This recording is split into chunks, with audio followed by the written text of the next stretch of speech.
परीक्षा की नोटिफिकेशन जारी करने की मांग को लेकर ऑल त्रिपुरा बीएड और डीएलएड के छात्र डिपुटेशन में शामिल हुए। उनकी मांग दिसंबर के भीतर नोटिस जारी की जानी चाहिए। नौकरी नहीं, इस बार परीक्षा लेने की मांग को लेकर ऑल त्रिपुरा बीएड और डीएलएड छात्रों ने शिक्षा भवन में धरना दिया। कथित तौर पर 2022 साल खत्म होने में सिर्फ 2 महीने दूर है। अगर इस दौरान टेट 1 और टेट 2 की परीक्षा नहीं ली गई तो बेरोजगारों के लिए ये साल काफी अशुभ रहेगा। वर्तमान में राज्य में 15 से 20 हजार बेरोजगार युवा है जो बीएड और डीएलएड परीक्षा पास कर चुके हैं। फिलहाल उनकी सरकार से एक ही मांग है कि कम से कम इस साल की नोटिफिकेशन जारी की जाए। इस बीच उनकी आगे की शिकायत ये है कि यदि इस वर्ष परीक्षा आयोजित नहीं हुई तो कई बीएड और डीएलएड पास बेरोजगार युवक युवतियों की उम्र पार हो जाएगी। इसके लिए उन्होंने सरकार से गुहार लगाई है। उल्लेखनीय है कि राज्य में नई सरकार के गठन के बाद 2 रिक्रूटमेंट बोर्ड आरबीटी और टीआरबीटी का गठन किया गया था।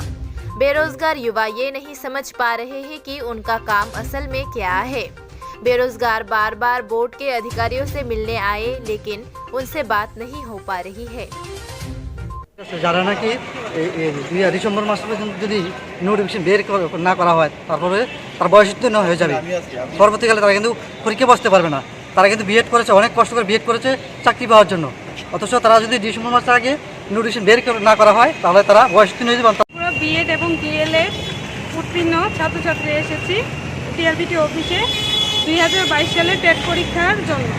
তো ওনার সাথে বারংবার আমরা এসেছিলাম, আগেও অনেকবার এসেছিলাম কন্ট্রোলারের সাথে কথা বলার জন্য, কিন্তু এখন অবধি উনি কোনো রেসপন্স দেয়নি যে টেট পরীক্ষা হবে কি না হবে। কিন্তু এনসিটি অ্যাপ্রুভের এনসিটির গাইডলাইন অনুযায়ী কিন্তু ভারতবর্ষে প্রত্যেকটি রাজ্যে অন্তত একবার করে টেট পরীক্ষা হওয়ার রুলস আছে, কিন্তু 2022 সালে 9 মাস অতিক্রান্ত হতে চলছে, কিন্তু এখন অবধি টেট পরীক্ষা হবে কি নোটিফিকেশন অবধি জারি হয়নি। এই জন্য আজকে আমরা আবার এসেছি। তো আমরা তো সবার কাছে যেতে পারি না, তো এই জন্য আজকে সাংবাদিকের সামনে এই জন্য আপনাদের দিয়ে আমরা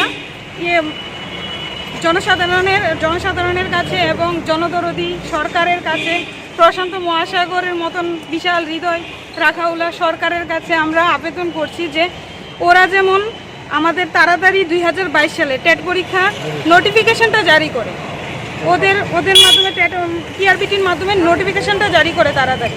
2022 সালে আর 3টা মাস আছে। প্লিজ সবার উদ্দেশ্যে বলছি যে যারা উপর মহল আছে তাদের 15 থেকে 20 হাজার স্টুডেন্ট আছে আমাদের বিএড ডিএলএড করা, এইবার টেট পরীক্ষায় বসবে, ওদের কথা মাথায় রেখে যেমন ওরা তাড়াতাড়ি টিআরবিটি বাবদ টেট পরীক্ষার নোটিফিকেশনটা জারি করে। আমরাও এবার 2022 সালে টেট পরীক্ষায় বসে ওনাদের এক ত্রিপুরা শ্রেষ্ঠ ত্রিপুরার একজন সাধারণ অংশ হতে চাই। এই জন্য সবার কাছে আমরা চাইছি যে আমাদের যেমন তাড়াতাড়ি টেট পরীক্ষার নোটিফিকেশনটা জারি করে অন্তত 2022 সালে। পাশাপাশি